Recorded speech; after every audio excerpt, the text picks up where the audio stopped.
We are in chapter 4 where we are discussing bending. Here we look at some examples involving bending stress. This is the overview of the sessions covered in the first 4 chapters. Here we look at some examples involving the lecture formula. We'll next look at the theory and examples involving composite members.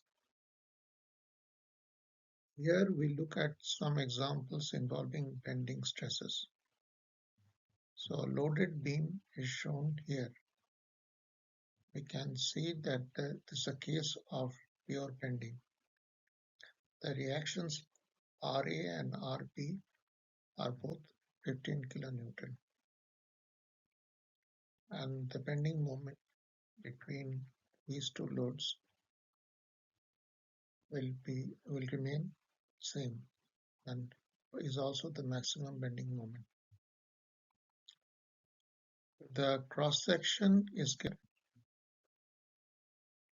We'll need to find out the position of the centroidal of the neutral axis in order to find the moment of inertia with which we'll keep the stress using the flexure formula. We'll find out the stress in the top and the bottom fibers. The centroidal distance is given by this equation. Now here we'll divide the whole section into two rectangles and find YC. We find YC as 3 cm as given here. Now we find the moment of inertia Iz. For a rectangle section about its own axis, Iz is given as bh³ by 12. Then if we have to change axis, we use the parallel axis theorem, which is given by a b square. So for this rectangle, the moment of inertia about its own axis is 3 into 6³ by 12. Its own axis is at a distance of 2 centimeter from the neutral axis. So AD square is 3 into 6 into 2 square. Similarly, for this rectangle about its own axis, the moment of inertia is given by this expression. And again, its own axis differs from the neutral axis by 2 cm. So AD square is given as 2 into 9 into 2 square. Adding all this gives the moment of inertia of the whole section. The moment in terms of Newton millimeter is given by P or 15 into A. For the top fiber, the distance is 5 cm from the neutral axis. So sigma maximum compression is given by substituting the moment we have got, the Iz we have got into 50 millimeter. So this gives the stress. And sigma maximum tensile is obtained by using the distance 30 millimeter. And we get this as the stress. Earlier we considered a beam subjected to a positive moment. We then took a section perpendicular to the axis of the beam and found out that there were compressive and tensile stresses acting on the section. We have earlier discussed that the compressive stresses can be represented by a single force. Similarly, the tensile stresses can be represented by a single force. The compressive resultant and the tensile resultant are equal in magnitude. They form a couple.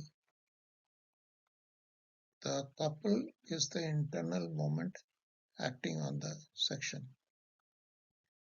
Now, in this case, the moment acting is given, and we are asked to find out the resultant compressive force acting and the position where it acts. We are given the position of the neutral axis, and to start with, we find the moment of inertia Iz. Once we have found the moment of inertia, we can find the stresses acting on the section. Then we can find the resultant compressive and tensile forces acting. We can consider this section to consist of two rectangles.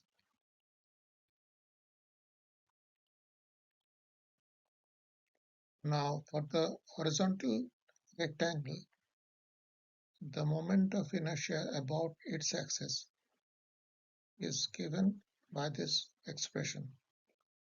The distance of its axis from the neutral axis is 36 millimeter.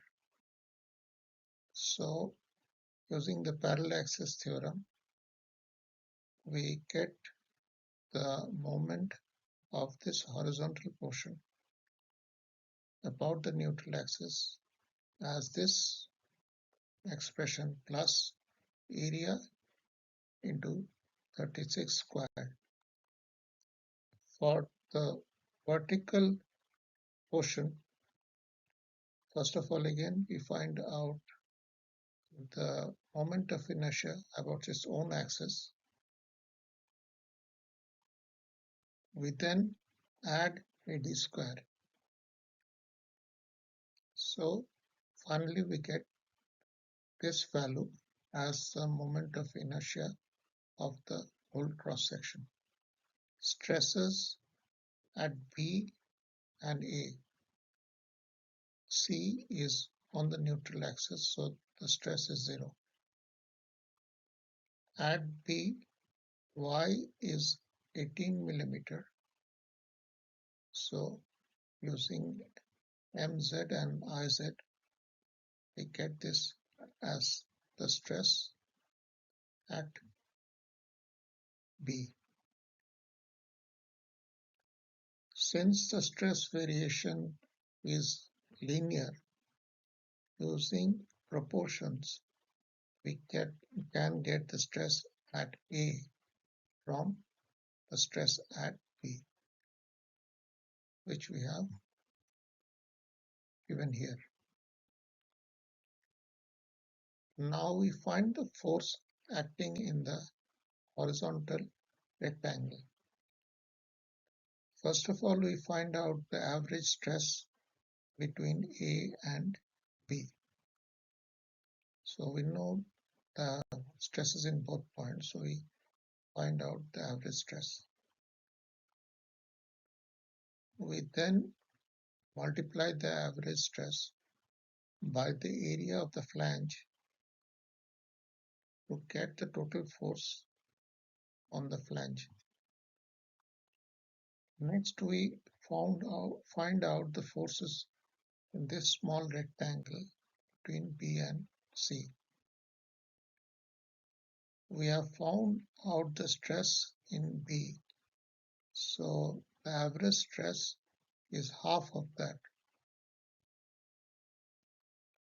By multiplying the average stress by this small area, we find out the force which is given here.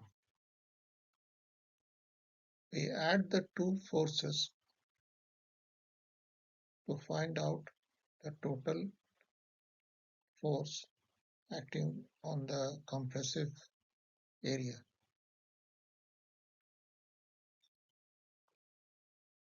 We then find out the tensile stress acting on D.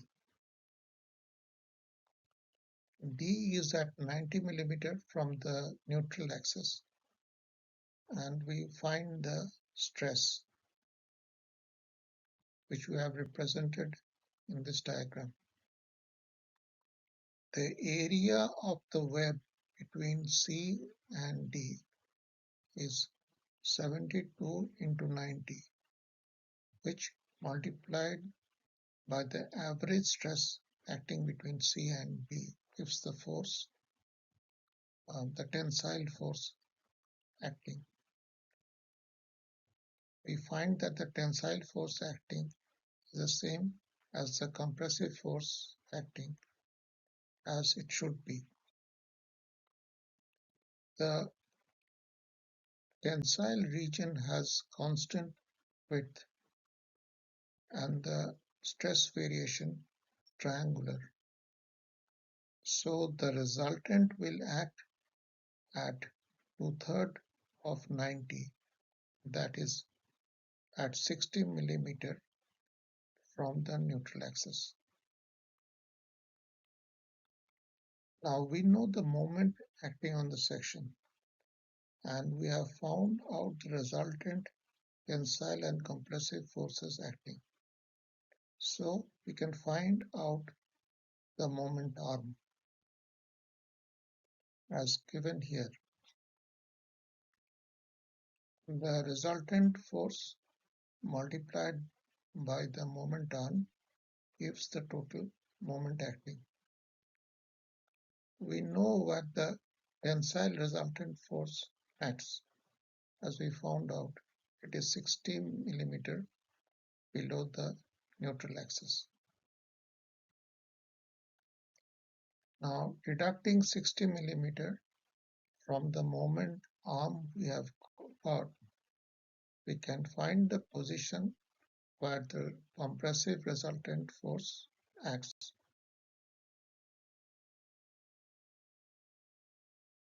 Here we have a cantilever beam subjected to a positive moment as shown. This is the cross section of the beam. We are given the allowable stress in tension and the allowable stress in compression. So we can find out the maximum moment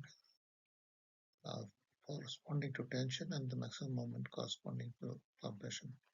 Whichever is less will give us the maximum moment that can be applied. These three rectangles have the same centroidal distance from A. So we multiply their area by the centroidal distance. Here we have the area into the centroidal distance for this rectangle. In the denominator, we have summed up the whole area and we get YC. We can now find out the centroidal distance of these three rectangles from the neutral axis. And also we can find out the centroidal distance of this rectangle from the neutral axis. So this is the moment of inertia of these three rectangles about their own axis, and this is the moment of inertia of this rectangle about its own axis, and this is AD square for these three rectangles, and this is AD square for this rectangle. So we get IZ. The maximum compressive stress will be at the top, and the distance is this value. So we equate the maximum compressive stress to the equation My by I, and we get the maximum compressive moment that can be applied as this value. The maximum tensile stress will be at the bottom, so we equate the maximum tensile stress using the Y of the bottom fiber, and we get the maximum moment corresponding to tensile stress as this value. Now the maximum moment corresponding to compressive stress is lesser at 0.28 kilonewton meter. So that is the maximum moment that can be applied. It's a problem where a moment has been applied to a cantilever beam. This is the section of the beam. So it is a rectangular section with a semicircular hole in it. We are given the allowable stress in tension and the allowable stress in compression. The way the moment is applied, the bottom portion will be in compression and the top portion in tension. We'll find out the maximum moment considering tensile failure and the maximum moment considering compressive failure. Whichever gives a lesser value will give the moment that can be applied. Here we find out the centroidal axis and the moment of inertia using subtraction rather than addition. We find the centroidal distance from this base. So for the rectangle, here we have the area into the distance of the centroid. For the semicircle, here we have the area, and this is the distance of the centroid. The distance of the centroid is given as 4r by 3 pi. This is the area of the rectangle and this is the area of the semicircle. So we get YC. The centroidal axis is at a distance of 6.5 millimeter from the centroid of the rectangle. 4r by 3 pi is 10.6, and the centroidal axis is at a distance of 15.9 from the centroid of the semicircle. So we find IZ. This is the IZ of the rectangular portion about its own axis. This is the AD square. The IZ of the semicircle about its own axis is given as 0.11 into r to the power 4. This is the AD square corresponding to the semicircle. Now find maximum moment considering tension. This distance is 13.5. The maximum stress allowable is 150. So we find the maximum moment as 1.45 kilonewton meter. For compression, this distance is 26.5 and the stress is 240. So we find M as 1.18 kilonewton meter. This is smaller and will govern failure. So this is the maximum moment that can be applied.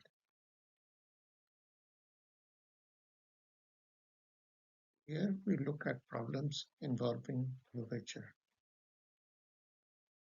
We have a sheet that is 1 meter long, has a width of 12 millimeter and a thickness which we do not know. It is subjected to a moment and bent in this form. We are given the allowable stress in the Young's modulus. We need to find P first and then the moment.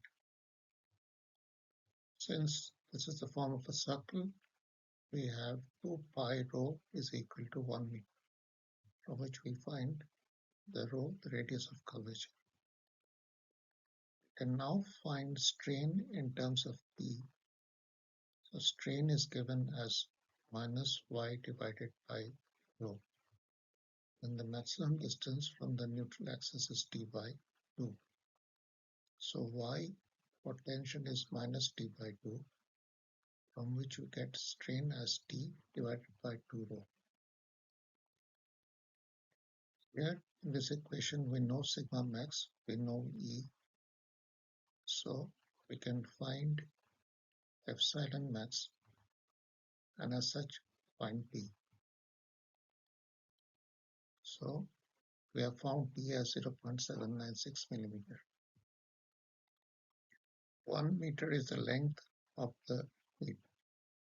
Cross section of the sheet is 12 millimeter by P. A moment is applied so that the sheet bends in the form of a circle. So Iz here is 12 into the thickness Q divided by 12. We know the maximum tensile stress, and Y is minus d by 2. So we find the moment applied. Here we have a beam whose dimensions are given and moment is given. We also know the Young's modulus. There are two parts to this problem. One is the moment is applied about the z-axis, and the other the moment is applied about the y-axis. We are required to find out the radius of curvature. So we start with the z-axis and we find Iz. Y in this case is 22.5 millimeter. So we find sigma max. From sigma max, knowing E, we can find the maximum strain. The maximum strain is y divided by rho, and we already know y, so we can find out rho, which we find to be 115.43 meter. Now consider that the moment is applied about the y-axis. Then we find Iy. Here the h in the first case turns to p, and the p in the first case turns to h. This is the equation for the stress. It is given as minus myz by iy. Then compare it to this case. Y has turned into z here, mz to my and iz to iy. Maximum z here is 8 millimeter, and we have found out iy. So we find out the maximum stress. Again, epsilon is equal to maximum stress divided by E, and we find out the maximum epsilon. Epsilon max is y max divided by rho. We know epsilon max and y max, so we find out rho, which we find as 14.59 meter. Here we have an I section to which a moment has been applied.